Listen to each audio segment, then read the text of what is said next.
शाम का सुरमई रंग अंधकार की ओर बढ़ रहा था।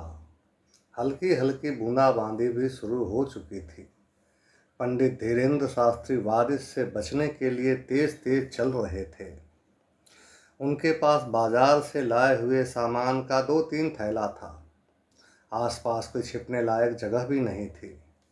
बारिश होते ही ख्याल आया कि छतरी तो हलवाई की दुकान पर ही छूट गया। पंडित जी बहुत परेशान हो गए। उनकी घरवाली ने उन्हें गरम समोसे लाने को कहा था।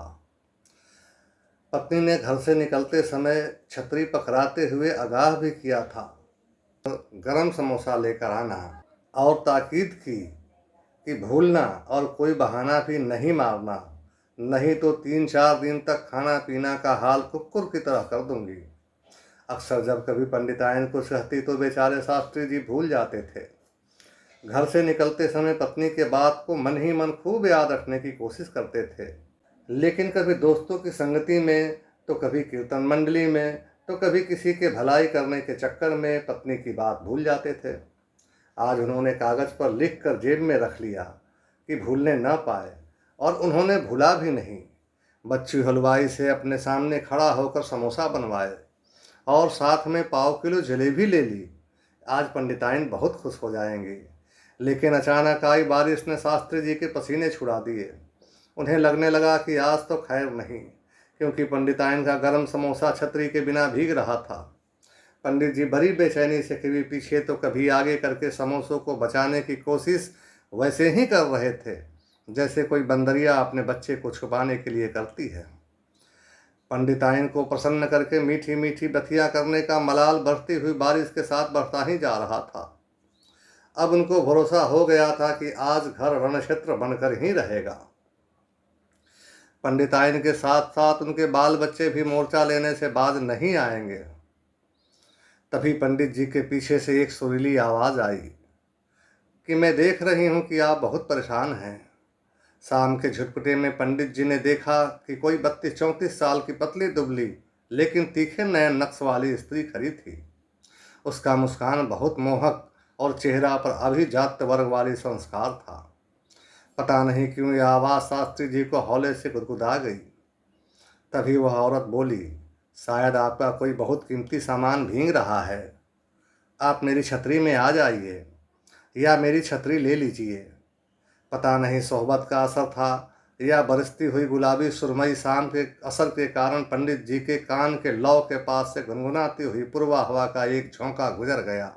शास्त्री जी अपनत्व भरे लहजे में बोले, आप भीग जाओगी, आपकी तबीयत खराब हो जाएगी। स्त्री खनकते हुए बोली, हमें तो बारिश में भीगने का बहाना चाहिए, और लगभग जबरदस्ती छतरी शास्त्री जी को पकड़ा दी। पंडित धीरेन्द्र शास्त्री 50 के पेटे में पहुंचे हुए आकर्षक व्यक्तित्व के मालिक थे। चेहरे पर चित्तावन कुल के अभिजात्य वर्ण वाली तेज और शालीनता का आभा था। शास्त्री जी ज्ञानी आदमी थे और आजीविका के लिए बच्चों का स्कूल चलाते थे। शास्त्री जी कविता, कहानी, दोहे, छंद, उपछंद आदि विद्याओं के भी अच्छे जानकार थे। कलाकार होने के कारण मृदुल हृदय और नृत्य संगीत कटाक्ष के रसिक थे। रास्ते में चलते चलते बातों की प्रारंभिक सिलसिला में नाम, काम, धाम, पसंद, नापसंद और परिवारों का परिचय से हुआ। बातचीत के क्रम में मालूम पड़ा कि दोनों एक ही मोहल्ले के रहने वाले हैं। अब बरसात सप्तम सर की राख की तरह एक लय में बरस रही थी। पंडित धीरेन्द्र शास्त्री के मन की तार तराने मन चित्त में मृदुल झनकार कर रहे थे। मन में बजते हुए सितार की झंकार ने उन्हें मदहोश कर दिया, और न चाहते हुए भी उनकी नज़र अपने आगे आगे चलती हुई औरत की तरफ उठ जाती थी। पता नहीं उन्हें क्यों लग रहा था कि यह कोई अपनी ही है। मन में उठते अनुराग ने सांसों के सरगम को भिगो दिया, और न चाहते हुए भी चोर नज़रों से मोती बिंदु सी झरते हुए झरनों में गुलाब की तरह खिलते हुए सबाब का आनंद लेने लगे। उस स्त्री का नाम शकुंतला था। उसकी लचकती हुई गजगामनी चाल में गजब की नजाकत थी। उसकी चमकती हुई कजरारी आंखें शायर के ख्वाब का एहसास दिलाते थे। रूप से ज्यादा शऊर था उसमें, जो किसी को भी प्रभावित करने में पूर्ण सक्षम था। दोनों इतनी जल्द बेकतल्लुफ हो गए मानो वर्षों से जान पहचान थी। शास्त्री जी एहसानपूर्ण अपनत्व भरे लहजों से बोले कि अब मेरा घर आने वाला है, आप अपनी छतरी ले लीजिए। शकुंतला इतलाकर तिरछी नज़रों से थोड़ा झिड़कती हुई बोली, ये क्या बात हुई पंडित जी, मतलब निकल गया तो पहचानते नहीं, या पंडिताइन जी से कोई डर है जो मुझे अपने घर नहीं ले जाना चाह रहे हैं?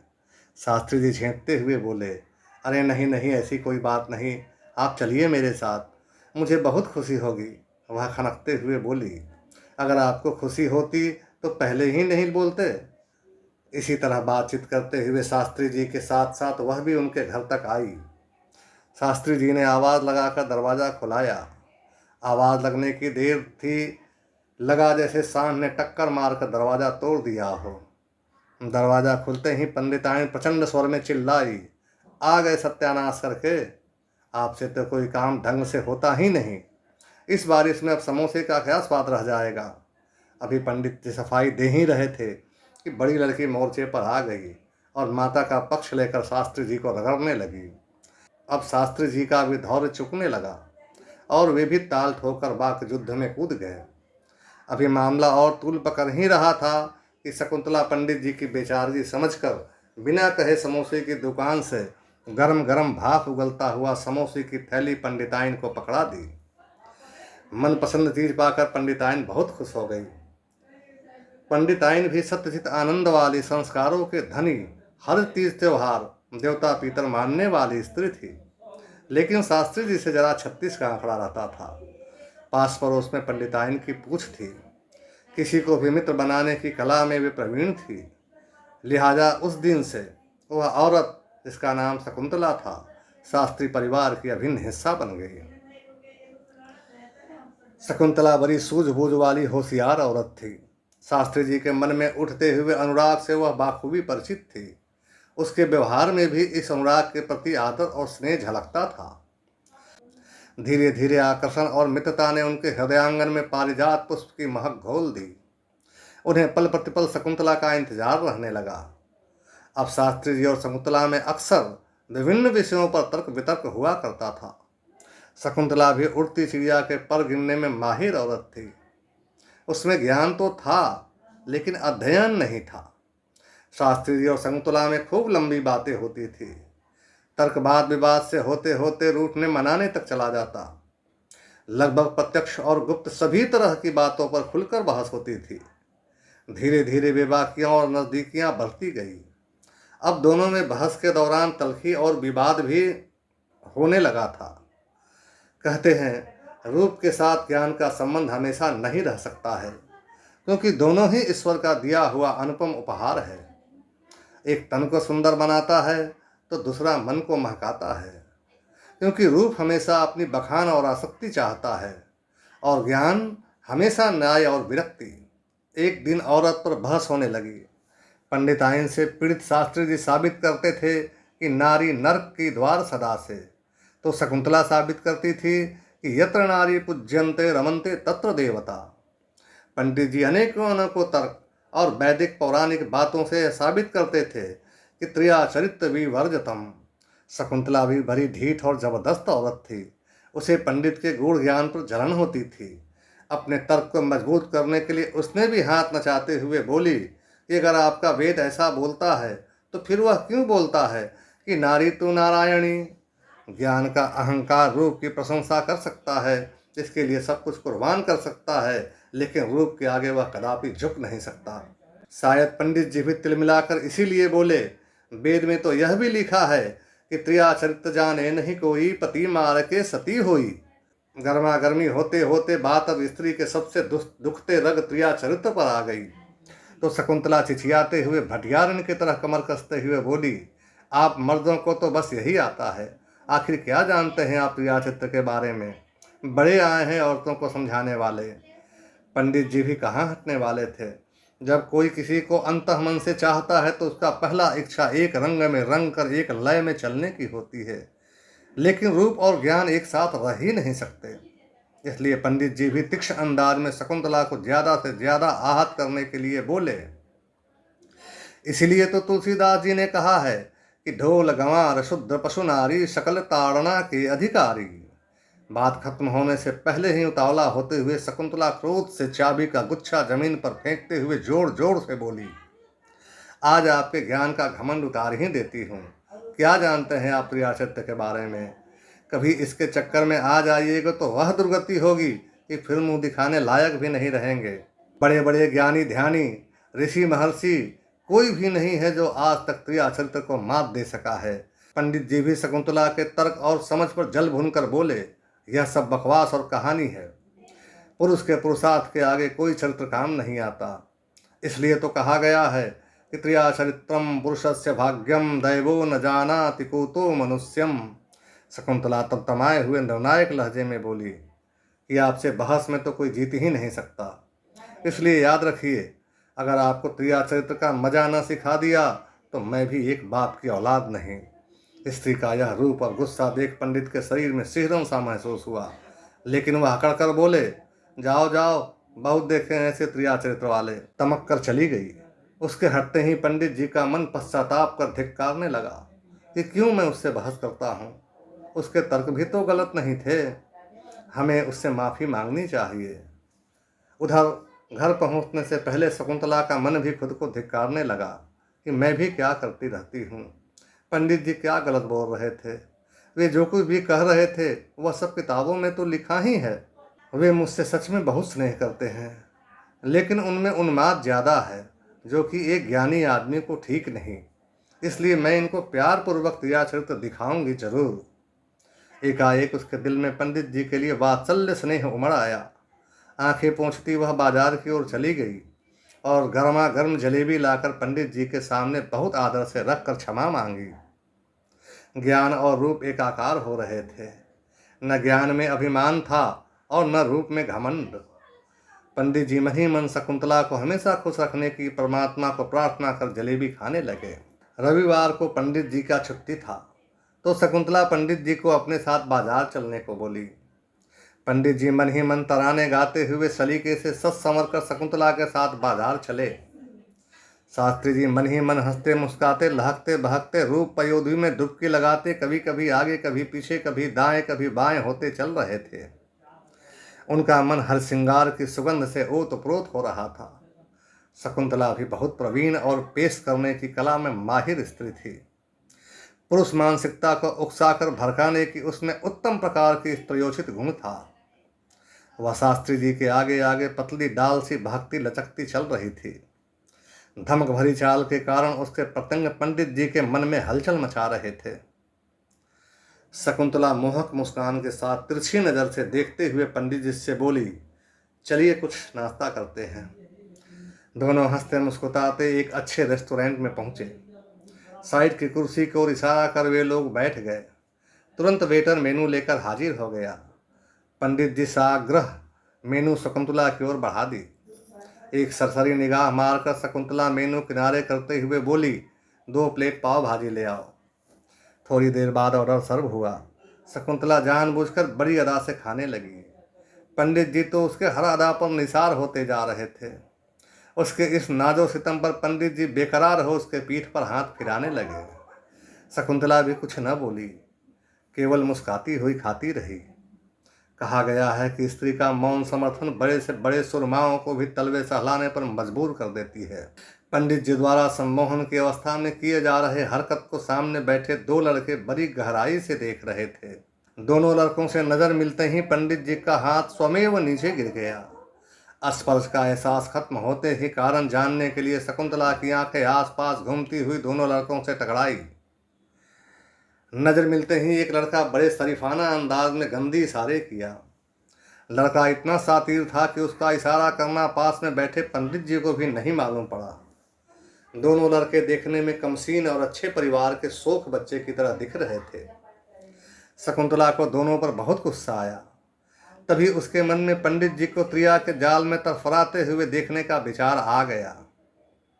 उसने 1 मिनट सोचने के बाद दोनों लड़के की तरफ मीठी मुस्कान से देख धीरे से पलकें झुका ली।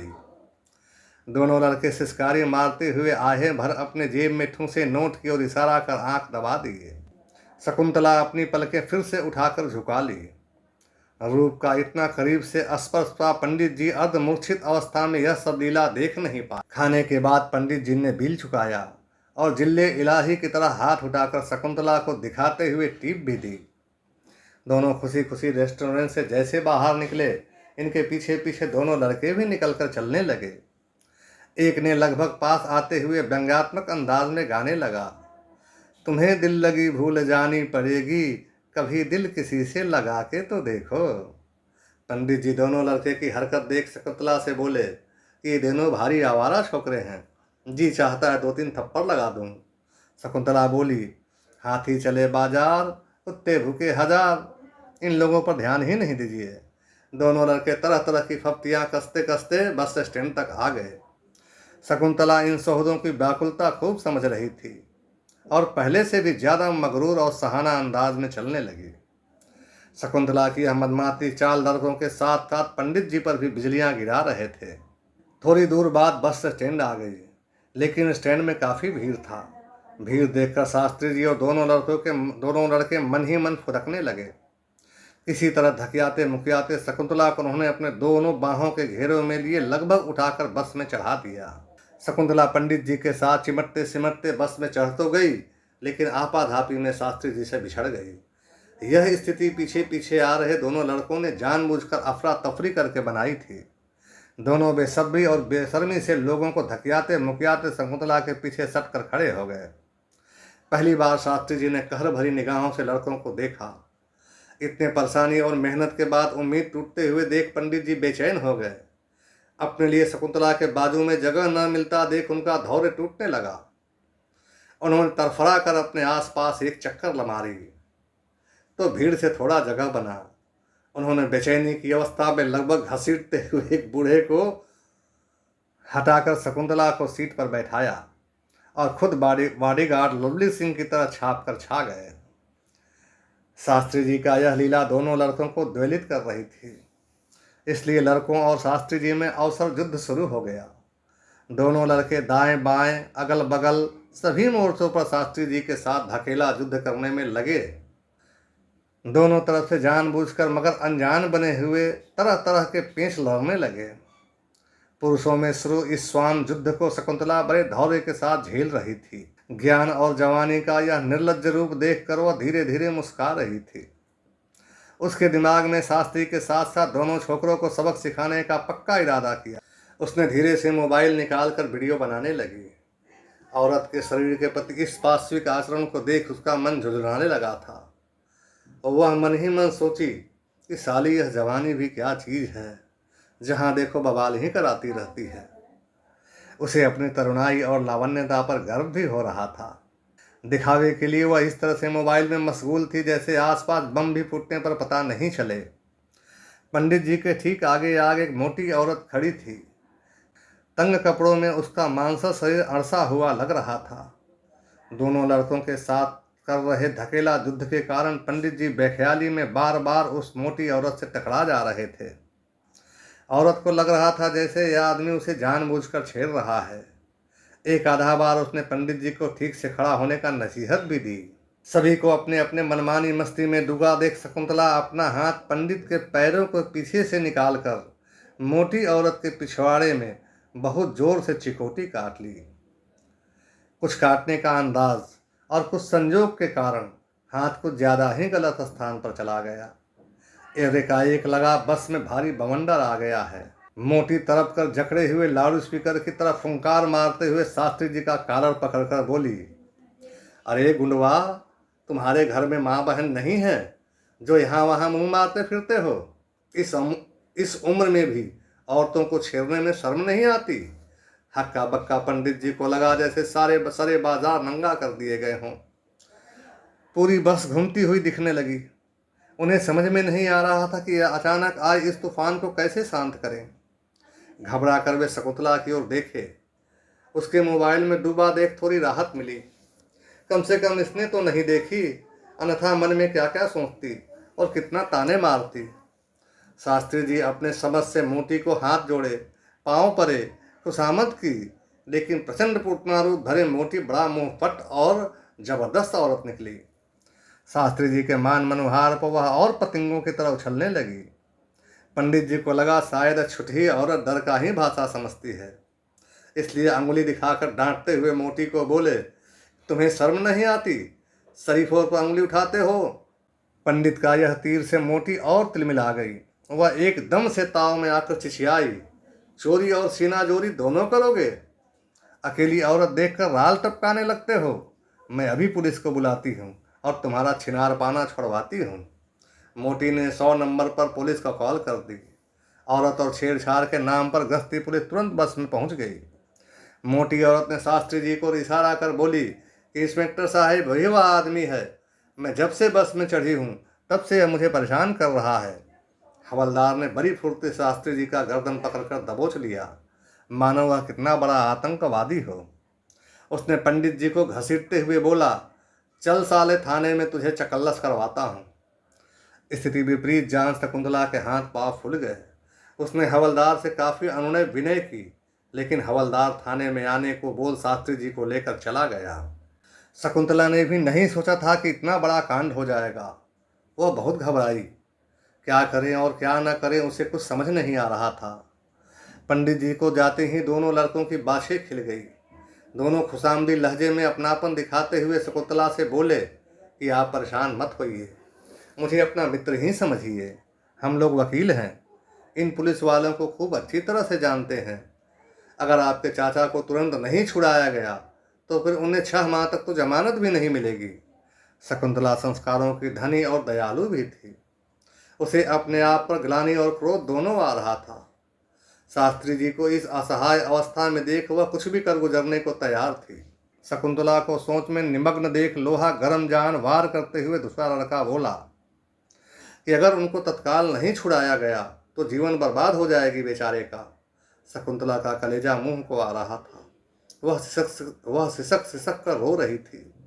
भले ही वह पंडित जी से लड़ती झगड़ती थी, लेकिन वह उनका बहुत आदर करती थी। उनसे वह निश्चल और निष्काम स्नेह करती थी। उसे इन दोनों लड़कों पर बहुत गुस्सा आ रहा था। इनकी सभी कारनामे और बेहयाई कमरे में कैद था।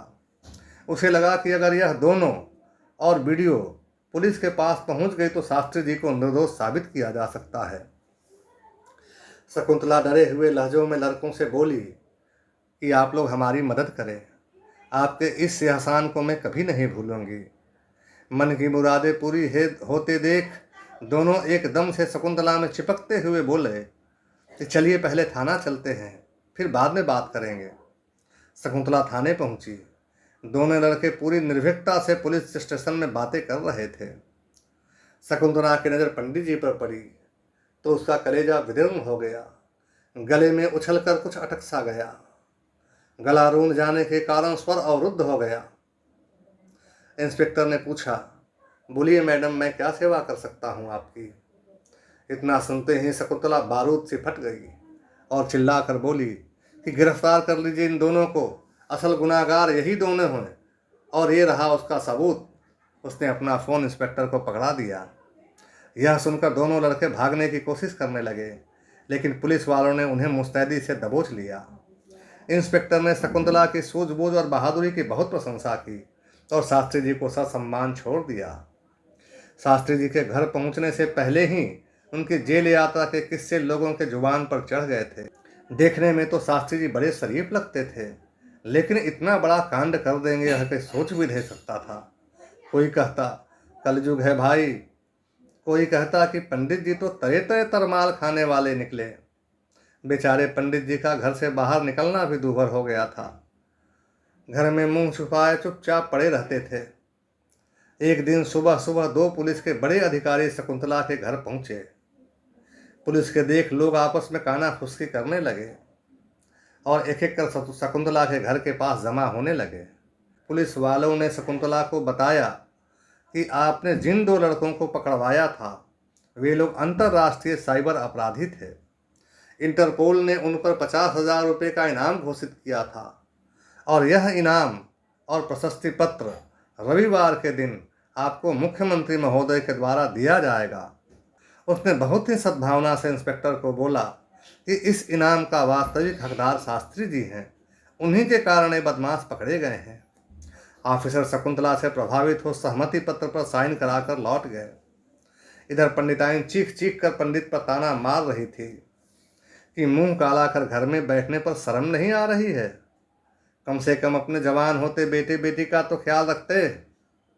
तभी शकुंतला आई और पंडित जी के साथ साथ सभी मोहल्ले वाले को भी बताई कि रविवार को सरकार पंडित जी को 50,000 नगद और प्रशस्ति पत्र मुख्यमंत्री के हाथों देकर सम्मानित करने वाली है। शकुंतला का यह शब्द पंडित जी के लिए जेठ की दोपहरी में बरसने वाला ठंडी फुहार की तरह महसूस हुआ। बदनामी के कलंक घुलने का एहसास बड़ा ही अनोखा और सुरीला था। पंडित जी यह खूब जानते थे कि यह सब शकुंतला की कुर्बानी थी जो उनके बदनामी को धो रही थी। उनका मन इस परोपकारी औरत के इस अनुपम त्याग पर बार बार 100 बार निसार होने को कर रहा था। उन्होंने मनःपूर्वक शकुंतला को हृदय की अतल गहराइयों से आशीर्वाद दिया। उनकी आंखें स्नेह और आभार से झरझर बरस रहे थे। तभी शकुंतला पास आकर धीरे से बोली, क्यों पंडित जी, देखे त्रिया चरित्र?